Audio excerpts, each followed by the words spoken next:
En este vídeo vamos a estudiar ensayos mecánicos, bueno, tres ensayos mecánicos. Vamos a estudiar el ensayo mecánico de tracción, vamos a estudiar un par de ensayos mecánicos de dureza y finalmente estudiaremos el ensayo mecánico de resiliencia. Los ensayos mecánicos son importantísimos en ingeniería porque permiten saber cuál va a ser el comportamiento de un material cuando está sometido a distintos tipos de esfuerzos. Recordad que la respuesta de un material, cuando le cae desde fuera una fuerza externa, puede ser diferente si ese esfuerzo intenta estirarlo, se intenta comprimir el material, intenta doblarlo, intenta torcerlo, intenta cortarlo. Por lo tanto, tenemos que estudiar, o hay que hacer ensayos para estudiar cuál es el comportamiento del material bajo diferentes circunstancias. Algunos de estos ensayos van a ser destructivos, otros ensayos no van a ser destructivos. Los ensayos destructivos exigen que la probeta que estamos usando para estudiar el material vaya finalmente a rotura. En los no destructivos, el material, o la probeta mejor dicho, sigue viva, entre comillas, al final del ensayo. Evidentemente hay muchos más ensayos de los que vamos a ver, solo vamos a ver 3 de ellos. Pero prácticamente no.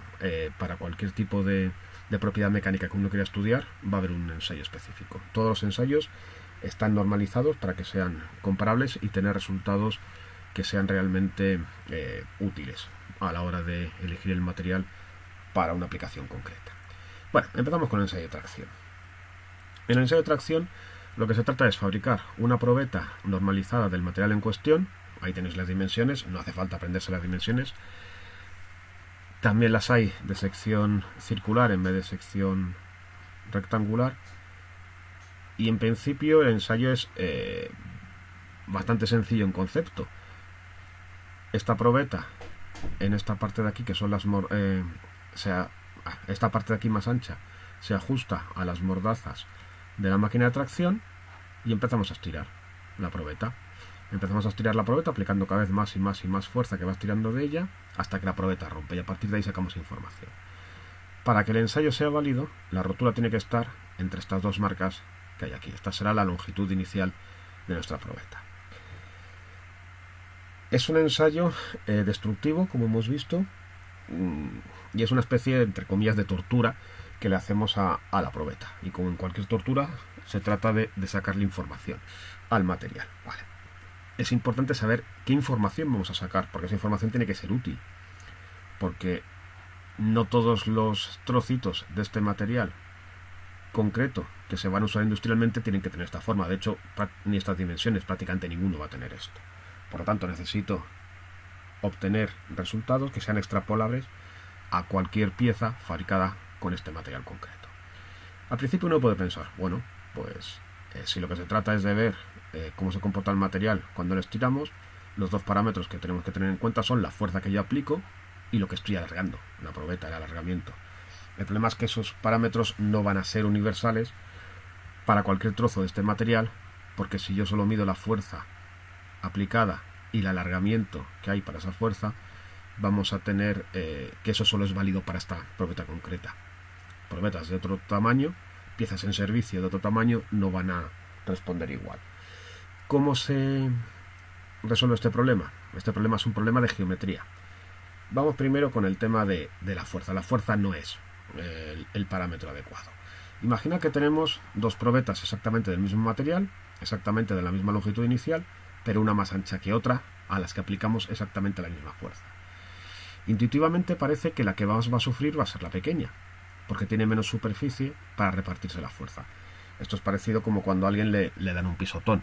No es lo mismo que te pisen cuando la persona que te pisa lleva un zapato plano, que todo su peso se distribuye por la planta del pie, que te pise alguien que lleva un zapato de tacón, justo con el tacón, donde todo el peso está concentrado en el tacón. Por lo tanto, como para la misma fuerza aplicada, esta probeta de aquí, la más pequeña, la que tiene menos superficie, va a sufrir más porque se tiene que repartir la fuerza en menos espacio, necesito un parámetro que me esté diciendo realmente lo que sufre el material y me está relacionando la fuerza que yo aplico con la superficie sobre la que se distribuye la fuerza.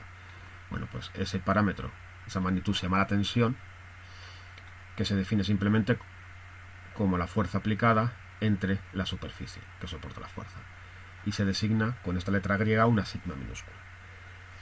Como podéis comprobar, la fuerza entre la superficie es lo que de toda la vida se ha llamado presión.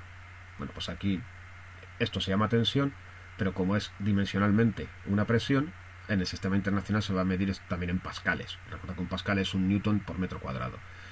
Pero aquí el pascal se nos queda muy pequeño, porque normalmente los materiales pueden soportar grandes tensiones y por lo tanto el metro cuadrado es una unidad muy grande, así que lo que se suele usar es el newton entre milímetro cuadrado.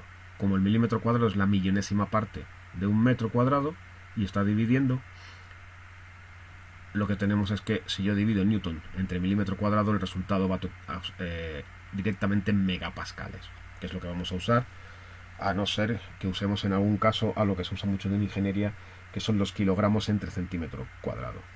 El kilogramo ya sabemos que es unidad de masa, no de fuerza, pero en la Tierra hay una equivalencia entre la fuerza y la masa, que es 9,8 metros segundo cuadrado, que es la aceleración de la gravedad, así que en ingeniería se usa muchísimo el kilogramo como unidad de fuerza, aunque no es una fuerza. Pero también vamos a ver que el alargamiento que está sufriendo la probeta no es una buena medida de lo que está ocurriendo. Imaginad que tenemos dos probetas de la misma sección, misma fuerza, pero diferente longitud. ¿Se alargarán lo mismo? Pues no se van a alargar lo mismo. Y vamos a ver por qué no se van a alargar lo mismo.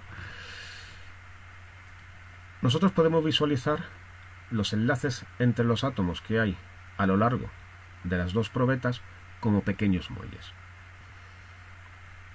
De tal manera que cuando yo aplico la fuerza, cada uno de estos pequeños muelles se va a estirar un poquito. El alargamiento total que sufra la probeta va a ser el resultado de sumar los alargamientos de cada uno de esos pequeñitos muelles, de cada uno de los enlaces. Como los dos materiales son idénticos, para la misma fuerza aplicada, cada enlace se estirará exactamente lo mismo. Si sumamos los alargamientos de todos los enlaces, tendremos el alargamiento total. Como en la probeta 2 hay más enlaces en la dirección longitudinal, lo que vamos a tener es que aquí el alargamiento va a ser mayor. Por lo tanto, necesito definir una magnitud que se llama deformación, que me relaciona el alargamiento total con la longitud inicial de la probeta. Se llama epsilon, la deformación, también se llama deformación unitaria, y es sencillamente dividir el alargamiento sufrido por la probeta, es decir, lo que se estira, entre la longitud inicial. Y así tenemos en cuenta que las probetas más largas se van a estirar más que las probetas más pequeñas. Como estoy dividiendo dos longitudes, el resultado final no tiene dimensiones, es decir, la deformación es adimensional. Bueno, pues ya tengo las dos magnitudes que sí son válidas para comparar materiales. Y son válidas para decirme, en un caso concreto, de un material concreto, cuál es la tensión máxima que aguanta, cuál es la deformación que va a tener para cada tensión dada, independientemente de la longitud y de la sección de la probeta. Si hacemos el ensayo sobre un material, por ejemplo un metal, este es el diagrama típico de tracción que tiene un material metálico. Luego veremos que, por ejemplo, para el acero hay particularidades en este diagrama. Bueno, si nosotros empezamos a aplicar tensión, al aumentar la tensión, en principio va a aumentar la deformación, como parece lógico. Recuerda que hemos dicho que los enlaces se pueden visualizar como muelles. Imagino que todos habéis jugado alguna vez con el muelle del boli, lo habéis sacado y os empieza a estirar un poquito. Y todos sabéis que si tú estiras un poquito ese muelle, mientras estás aplicando la fuerza, mientras hay una tensión, estamos deformando el muelle. Pero si dejamos de aplicar fuerza, el muelle solito regresa a su posición original. Bueno, pues en un material ocurre lo mismo. Al principio lo que vamos a tener es que si tú aplicas fuerza sobre ese material, vas a estirarlo, vas a estirarlo, vas a estirarlo, estás provocando una tensión que a su vez provoca una deformación, pero si dejamos de aplicar tensión, esos pequeños muelles que forman los enlaces se pueden recuperar y volver su alargamiento a cero. Por lo tanto, tendríamos deformación cero. Si estamos en esa situación, estamos en la zona elástica. Y en principio la zona elástica va a ser una línea recta. Al final, en general, deja de ser una recta, pero bueno, vamos a simplificar y vamos a ver que es una línea recta. Va a llegar un momento en el que si yo estiro más, esos pequeños muelles ya no tienen capacidad de deformarse elásticamente. Todo el esfuerzo extra que les estoy metiendo van a provocar una deformación permanente, una deformación plástica. Igual que si vosotros empecéis a tirar demasiado de un muelle, acabéis deformándolo permanentemente. Bueno, pues la tensión que me está marcando cuál es la frontera entre deformaciones elásticas y deformaciones plásticas es importantísimo. Es el primer parámetro importante, la primera información que estoy sacando yo a ese material cuando lo torturo, que es el límite elástico. Y el límite elástico se llama sigma sub e.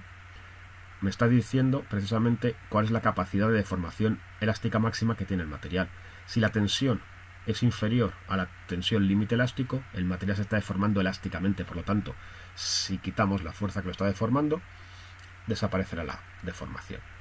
Si la tensión es superior al límite elástico, al retirar la fuerza que está provocando esa tensión y esa deformación, me quedará una deformación permanente.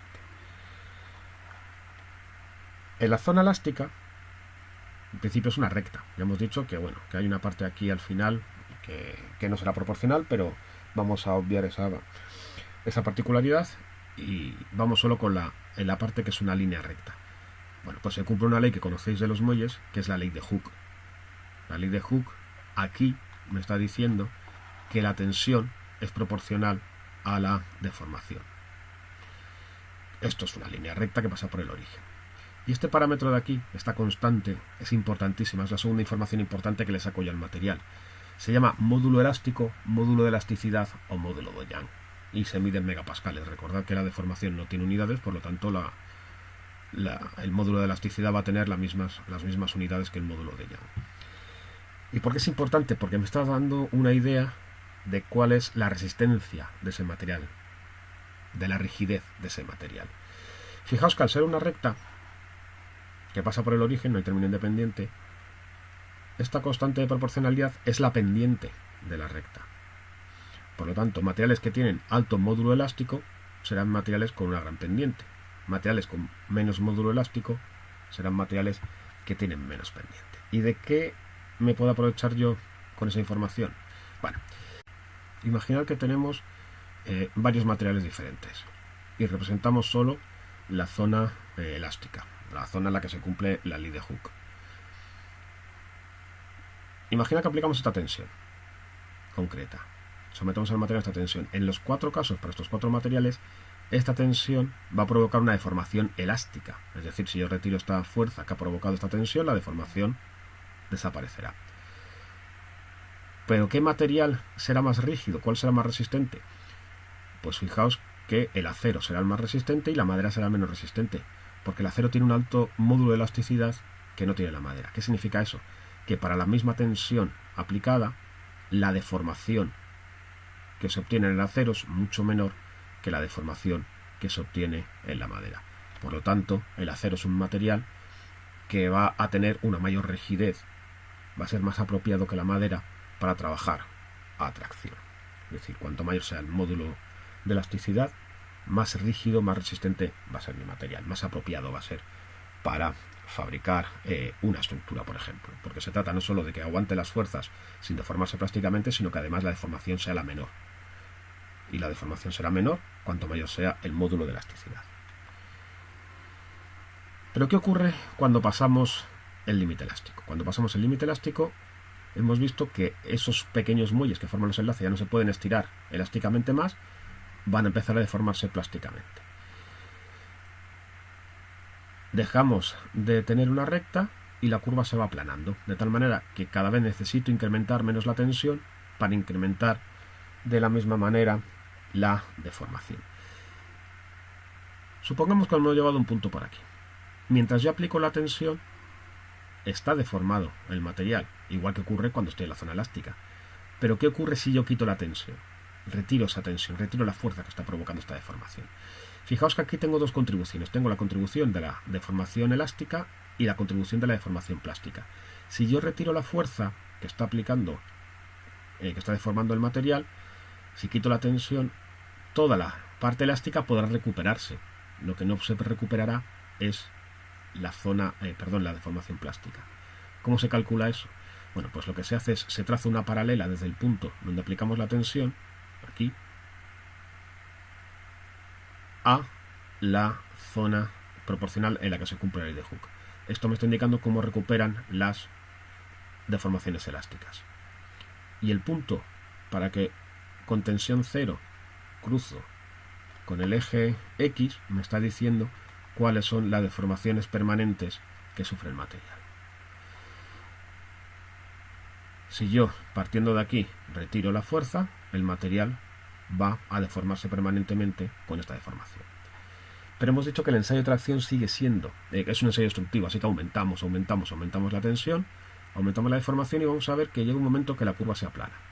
Bueno, pues el máximo de la curva es importantísimo porque este punto me da otro parámetro que se llama la tensión de rotura. Se puede producir un fenómeno que se llama stricción. Y la stricción es importante. Cuando uno empieza a estirar un montón el material, tarde o temprano en alguna parte se va a adelgazar. Esa parte de la que se va a adelgazar, seguro que ahí es donde va a aparecer la rotura final, la rotura real. Porque hemos visto que lo que sufre un material es la tensión entre la superficie. Por lo tanto, si la superficie es más pequeña, la tensión será mayor para la misma fuerza. Donde está la stricción es donde el material va a sufrir más. Bueno, pues si aparece este estrechamiento, aunque el material no está roto, a efectos prácticos se considera que ya se ha roto el material. Por eso se llama tensión de rotura. Porque estamos a nada de que el material rompa de verdad. Si sigo aumentando la fuerza aplicada, aparentemente la curva baja hasta la rotura total de la pieza. La curva a partir de aquí es falsa, pero muy útil. ¿Por qué es falsa? Porque el cálculo de la tensión se está haciendo siempre suponiendo que la superficie es constante, que es la superficie original de la probeta, pero hemos visto que la estricción provoca un estrechamiento y por lo tanto una disminución de la sección. Eso significa a su vez que debería corregir, en teoría, para saber cuál es la tensión real que está produciéndose aquí, debería corregir esa fórmula de la fuerza entre la superficie, viendo la superficie cada vez menor que me queda. Pero en ese caso no tendría esta bajada. Y esta bajada es muy útil de ver porque el punto máximo, como hemos visto, me está diciendo cuál es la tensión de rotura. Por eso se deja así. ¿Cómo evitar, cómo asegurarnos de que no lleguemos nunca aquí? Pues trabajando con una cosa que se llama el coeficiente de seguridad. Cuando uno diseña una estructura, dice, para cada uno de los elementos que forman la estructura, calcula cuál es la tensión en la que teoría va a trabajar. Y en función de esos, se dimensiona la pieza. Pero ¿qué ocurre si se dimensiona la pieza de tal manera que, bueno, calculamos que la tensión que va a sufrir el material en condiciones normales es esto de aquí, elástico no pasa nada, y hacemos la pieza? Bueno, pues que siempre en una estructura puede haber una sobrecarga. Una sobrecarga que sea porque en un momento dado pasa más gente por un puente de la que debería, o porque viene una fuerza externa salvaje que no estaba prevista, como puede ser en algunos sitios del mundo un terremoto, o puede ocurrir que haya vientos muy fuertes o lo que sea. Esas son cargas extras que le metes a la estructura, que te pueden llevar a que la tensión aumente. Si la tensión aumenta y nos metemos en zona plástica hay problemas. Pero si la tensión que extra nos llega aquí, el problema es gordo porque la estructura se puede venir abajo. Porque hemos visto que al llegar a la estricción, en cualquier momento podemos tener la rotura del material. Lo que se dice es, bueno, pues entonces vamos a suponer que en mi material, en vez de soportar esta tensión, soporta mucha menos. Esa tensión a la que decimos que va a trabajar el material se llama tensión de trabajo. De tal manera que si hay una sobrecarga, esa sobrecarga repentina me puede llevar a que la tensión que sufre la estructura sea esta de aquí, que sigue sin ser peligrosa. Y la peligrosa sería de aquí. Entonces se define un coeficiente de seguridad n, que es dividir la tensión de rotura ante la tensión máxima de trabajo. Cuanto mayor sea ese coeficiente de seguridad, menor es la tensión a la que yo voy a permitir trabajar a mi material, por lo tanto más grande es la pieza, estoy sobredimensionando la pieza y más seguro de que haya protección frente a posibles sobrecargas y que nunca lleguemos a la tensión de rotura 3, 4 o 5 veces. Entonces estamos suponiendo que el material es 3, 4, 5 o las que sean veces peor, menos resistente de lo que en realidad es. Eso significa que tengo que hacer la pieza 3, 4, 5 veces más grande de lo estrictamente necesario. Pero así juego con que tengo una reserva por si me viene una sobrecarga imprevista.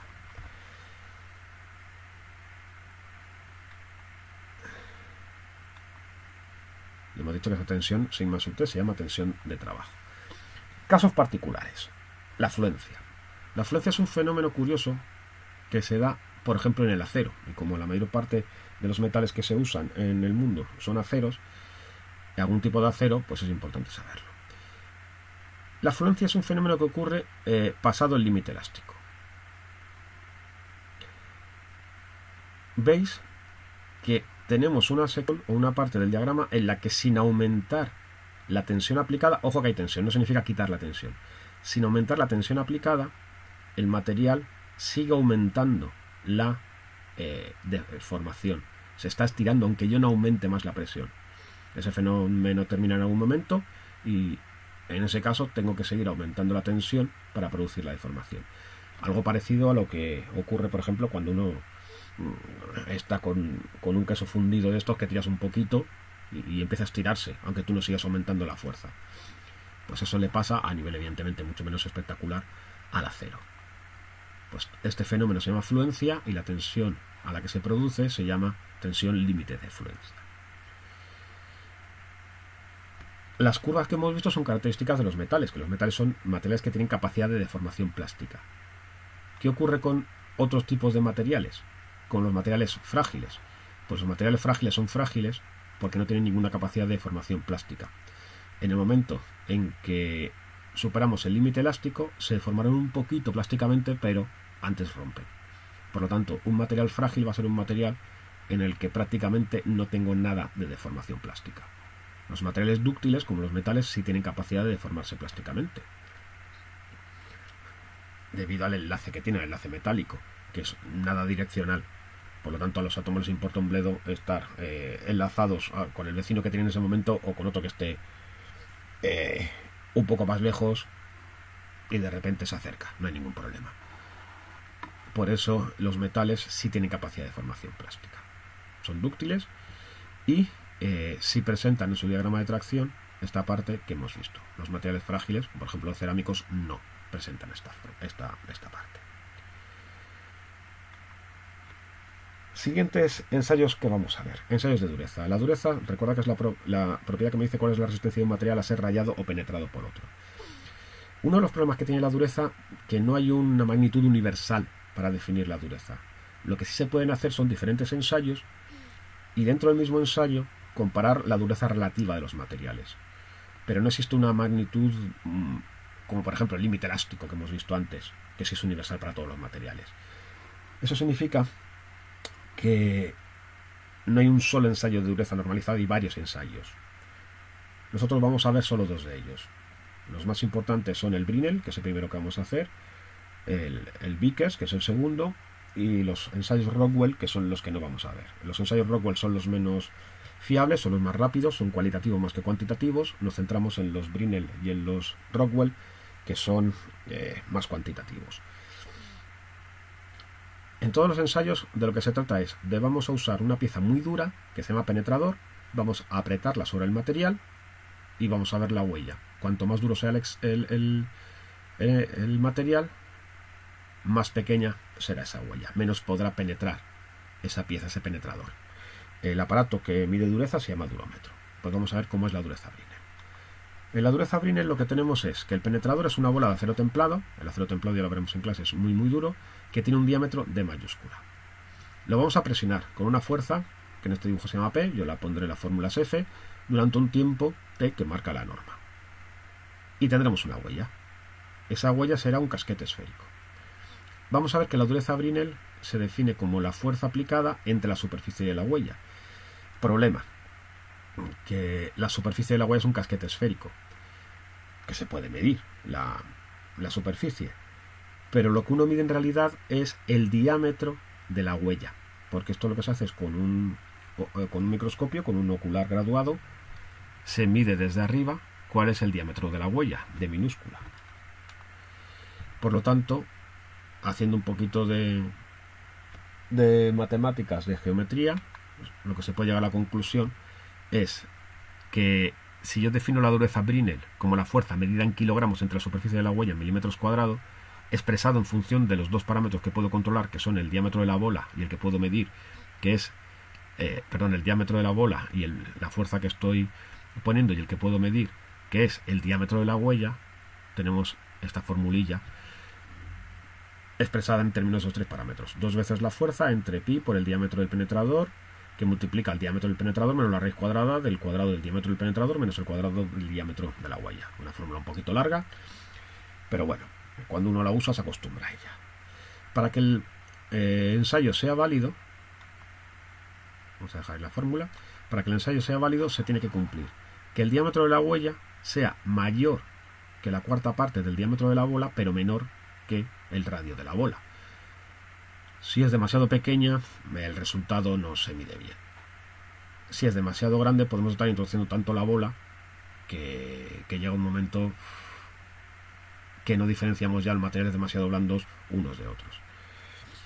Para que esto se cumpla, hay unas tablas que relacionan cuál es la fuerza que uno tiene que apretar con el diámetro del penetrador. La fuerza que tiene que aplicar es una constante por el diámetro al cuadrado del penetrador. Y esta constante depende del material. Hay tablas que dicen cuál es la constante que hay que usar si quiero ensayar acero, si quiero ensayar aluminio, si quiero ensayar un material cerámico, lo que sea. Y en función del diámetro del penetrador se ajusta cuál es la fuerza que hay que aplicar para que el ensayo sea válido.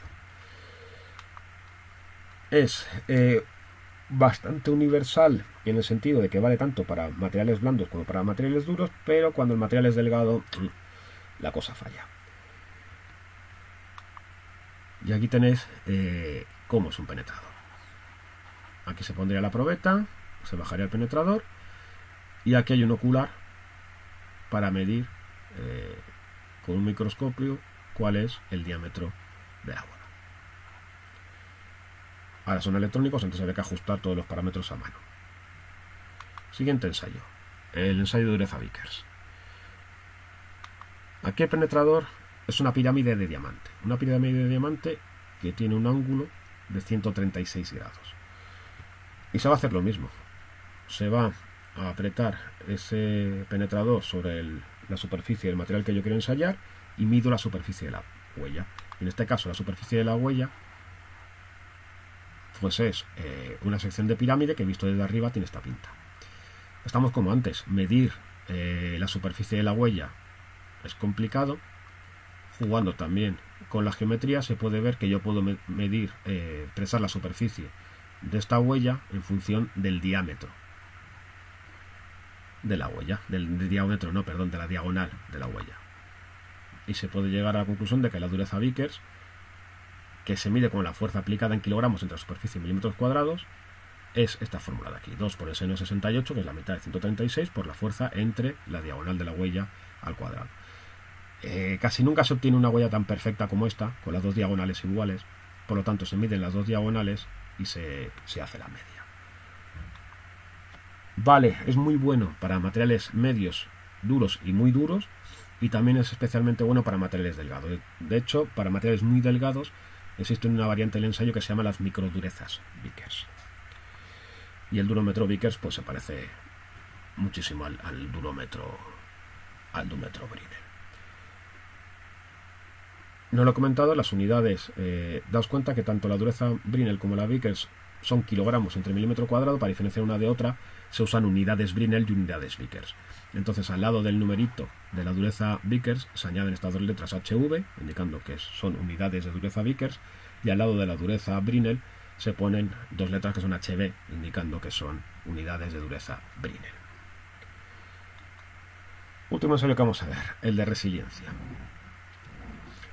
Los materiales, cuando soportan fuerzas, o esfuerzos externos, no es lo mismo que ese esfuerzo caiga de manera suave que es un esfuerzo que caiga bruscamente, que sea un impacto. Bueno, pues necesitamos saber cómo reaccionan los materiales frente a impacto. Y para eso está el ensayo Charpy de resiliencia, que está midiendo una propiedad que es la resiliencia, bueno, una magnitud que es la energía absorbida por unidad de superficie en la rotura. se mide con la letra Rho griega, o sea, simboliza con la letra griega Rho, y es la energía medida en julios entre la superficie de la probeta en centímetros cuadrados.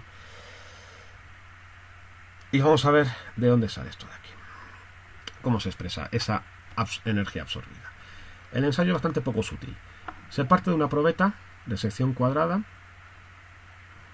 un paralelepípedo que tiene una pequeña muesca aquí, de tal manera que las superficies que hay en esta fórmula es la superficie que tenemos en la parte más fina. Aquí va a romper la probeta. Y lo que se hace es ponerlo abajo, en la parte de abajo del péndulo. Esto es un péndulo Charpy, en el que lo que estamos haciendo es lanzar una masa de unos 20-30 kilogramos sobre la probeta. Y al lanzarlo sobre la probeta va a romper. La energía potencial que tiene el péndulo antes del golpe se mide, mg por la altura inicial del péndulo. Cuando golpea a la probeta, parte de la energía del péndulo se la va a llevar la probeta. Por lo tanto, la va a perder el péndulo. El péndulo subirá a una altura menor. Tendrá aquí una energía potencial mg por la altura 2. Por lo tanto, la energía que ha perdido el péndulo es la energía que ha absorbido la probeta. Y es tan sencillo como calcular la diferencia de alturas entre la altura inicial y la altura final. Por eso este incremento de alturas. Es decir, lo que tenemos aquí es la variación de energía potencial del péndulo antes y después del choque. Porque esa variación de energía potencial, esa pérdida de energía potencial del péndulo, es justo la energía que ha ganado la probeta. Y esto es lo que se hace. El péndulo está al principio a una altura mayor, golpea, a una altura menor, y directamente esta flecha nos va a decir cuál es la energía que ha absorbido la probeta. A veces la probeta, si es especialmente resistente al golpe, no se rompe, se dobla, pero pasa, ¿de acuerdo? Así que el péndulo puede avanzar. Y aquí tenéis cómo quedaría la probeta Charpy después de la rotura. Y de hecho se puede sacar también mucha información, aparte de este parámetro de la resiliencia, se puede sacar mucha información sobre si el material es frágil o no viendo la superficie de rotura. Tenéis aquí una serie de probetas del mismo acero que han sido ensayados a diferente temperatura. Fijaos en esta, por ejemplo, o en estas tres de aquí. Incluso la de la derecha, pero esta se ven especialmente bien. Es una rotura en la que el material, antes de romperse, se ha doblado muchísimo. Está totalmente arrugado. Eso significa que ha podido deformarse plásticamente. Es decir, tiene una gran resiliencia. Es un material muy dúctil. Resiste muy bien los impactos. Es muy, muy tenaz. Sin embargo, para estos dos de aquí, que están hechos a baja temperatura, la superficie de rotura es plana. Parece un cristal. Si vosotros, si alguna vez os ha caído un vaso o un vidrio, habéis visto que la superficie de rotura es muy plana. Y eso es porque son materiales que no tienen capacidad de deformación plástica. Y si no tienen capacidad de deformación plástica, en cuanto le golpe, se deforman un poquito elásticamente, pero enseguida rompen. Por eso son frágiles esos materiales. Pero lo curioso de esto es que el material es exactamente el mismo, desde aquí hasta aquí. Lo que varía es la temperatura. Y resulta que tenemos las 1, 2, 3, 4, 5 de la derecha, en las que la rotura ha sido dúctil, y las 3 de la izquierda, las que hemos tenido la rotura frágil, a menor temperatura. ¿Qué significa esto? Pues esto es muy importante, porque significa que tenemos materiales que sufren una transición de dúctil a frágil en función de la temperatura. Para temperaturas altas, la fractura es dúctil, es decir, son materiales que resisten muy bien impactos. Y de repente, la resiliencia, la energía absorbida en el impacto, cae bruscamente hasta romperse como un cristal. Y esto es muy importante, y esto ha dado problemas en tiempos. En la Segunda Guerra Mundial, los estadounidenses fabricaron un tipo de barco que se llamaban los barcos Liberty, que eran cargueros para transportar pues, cualquier tipo de carga, pasos de un carguero, munición, comida, suministro varios, combustible y demás, a Inglaterra, por ejemplo, o a sus propias tropas en cualquier parte. Entonces eran barcos, necesitaban un montón de barcos de transporte, porque los alemanes estaban hundiendo muchos barcos. Necesitaban tener la mayor capacidad de carga. Entonces diseñaron un barco que se fabricaba en serie. Fue el primer barco fabricado en serie. Igual que los coches se fabrican en serie ya, pues este barco empezó a fabricarse en serie. Y era un barco barato. Era un barco que estaba hecho con soldaduras. Bueno, pues resulta que estos barcos estaban en el Pacífico Sur y no tenían ningún problema. Hasta que un día, en el Pacífico Norte, en Oregón, en Portland, apareció un barco así, partido en dos. El Schenectady se llamaba. Claro, cuando vieron esto por la mañana, lo primero que pensaron, sabotaje. Aquí se ha metido pues o un japonés o un alemán y nos ha reventado el barco. Pero enseguida se dieron cuenta que eso era imposible, porque esto de aquí no es una explosión. Si hubiese sido una explosión, el material estaría doblado hacia adentro, si hubiese sido una mina colocada desde fuera, o hacia afuera, si hubiese alguien colocado una bomba adentro. Era un corte limpio, un corte parecido a esto que tenemos aquí. ¿Qué había pasado? Bueno, pues que resulta que las aguas del puerto en Oregón, donde estaba el barco, eran bastante más frías que las aguas del Pacífico Sur.